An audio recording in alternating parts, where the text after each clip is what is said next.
Welcome. We're going to now learn how to use Vassal online for the Victory in the Pacific module. So I have my module window open. We double click on the Victory in the Pacific window. That brings up the Victory in the Pacific module. Now for online use, we're going to take this third button from the left with the two arrows. That's the server control button. I'm going to click it, and that will bring up this area to the right of the screen with all the server controls. I'll go through those controls quickly. This button shows which server you're connected to. The default is fine, but you could click it if you wanted to ever change it. This one is the button that actually connects you to the server. So I'm going to click that one, and that will bring us online. So that brought me to the main room for Victory in the Pacific, where I see that there are no other players waiting at the moment, but Cherie will join us shortly. I'll go through these other buttons real quick. The third button is the disconnect button, so that's the opposite of the connect. I'd hit that at the end of this session. The exclamation point is to let other players know that I am in fact searching for a game. I'm not here as a spectator. I want to play. So other people could pick me out of the crowd if there is one. The X, on the other hand, says that even though I am here in the room, I have actually stepped away from my computer and I'm not available. So if someone sent me a message, they wouldn't expect a reply. When I get back and I'm ready to respond, I click OK, and the X will go away and my previous status will be returned. The other buttons, this one to the far right brings up the server status window. That shows me all the games that are being played on the Vassal server, and I could go potentially become an observer of one of those games or things of that sort. The other two windows, this one, the up arrow, allows me to send a message to Victory in the Pacific players in general. So I will say, Happy Pearl Harbor Day.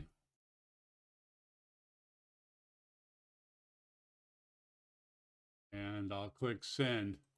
And now if I want to see those messages, I go here to the receive messages button, the down arrow button. And that brings up the messages board. And I can scroll to the bottom of that to see the current message. And there it is. I see my message. This is not a very used facility, so I doubt you'll be using it much. All right, well, we're in a room. We want to start a game. So I'm going to create a Vassal online demo. So I type that. That becomes a new game or room name. And you see that I automatically moved into that room. So Cherie will see that, and she'll respond by coming into that room. To do that, she double-clicked on this folder in the game window. All right, she's here, so we are now ready to start the process. I will message her to let her know. Let's use the standard 8-turn game. All right, so then I'm going to the file menu, picking the scenario, and I'm picking the standard 8-turn game. Now that's important, and Cherie has acknowledged that, because we have to start from the same place.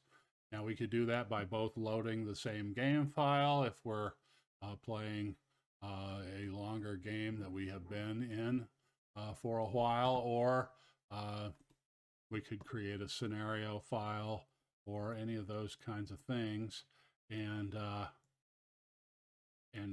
but we have to be the same. If we're not, then moving a piece would mean something different between the two of us. And we definitely don't want that to happen. So I'm resizing some of my windows for convenience. Now, you'll notice that I use this center area to send a message to Cherie when we were playing. And Cherie is actually moving some ships around to set up a little mock turn for us so that we can have a quick demo. But this sends messages that describe, the pink ones are the messages the computer is generating based on her movements and dice rolls. The black ones are the ones that she actually types. So let's make some moves here and show you how this works. So I'm going to move 2 cruisers into the Central Pacific to patrol, and I'm done with my patrols. So now Cherie is going to patrol the Central Pacific as well. We're just going to ignore the rest of the board. Fact is, to simplify this, I am going to only move 1 cruiser into this fight. That'll make it easier. Okay, here comes the Allies' move. Okay, so the Allies are responding with 2 cruisers. Okay, I don't have any LBA for this fight, so I'm going to tell Cherie I have no LBA. And she can move hers if she wishes. So this is a very arbitrary fight. We're just going back and forth. The main thing is that we communicate. So then I'm going to send in some raiders. I'm going to send in a couple of carriers, and I will send in a battle cruiser to help my cause. All right, and then we'll let Cherie move her raiders. I'll let her know that I'm done, and then she can start moving her raiders.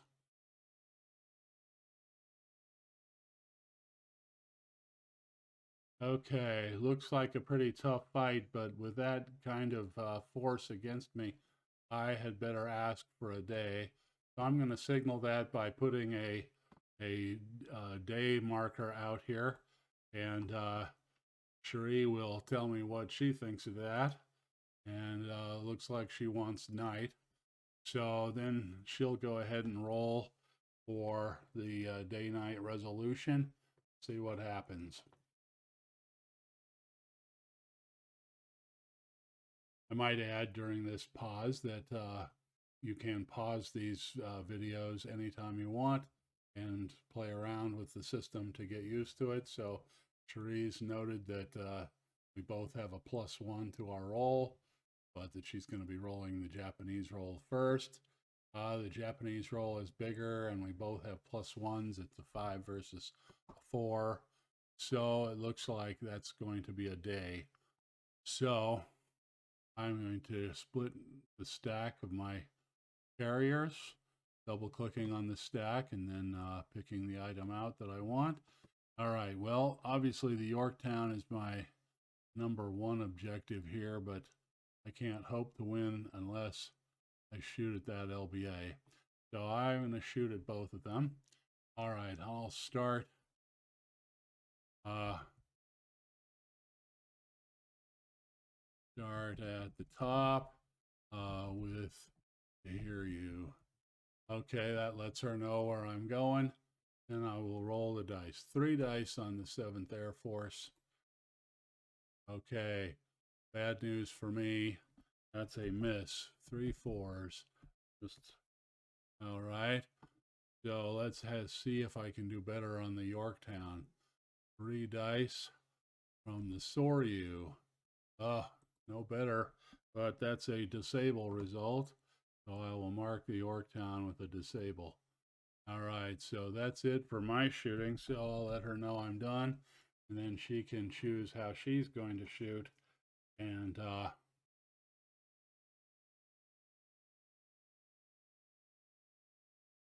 We'll see how that goes. Okay, so she's shooting back the same way, not too big of a surprise. But Vassal makes it really easy to move pieces around to line them up the way you want, just like you would in a face-to-face game. And so she disabled the hear you.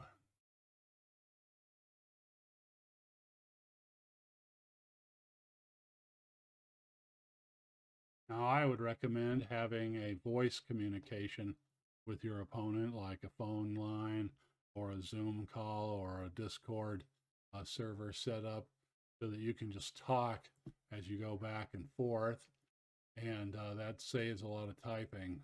Looks like she didn't disable the Soryu, but she hit the Soryu. So we're going to have to see. I'm rooting for a 1. See if I, not a 1. The bluey, the Soryu goes down.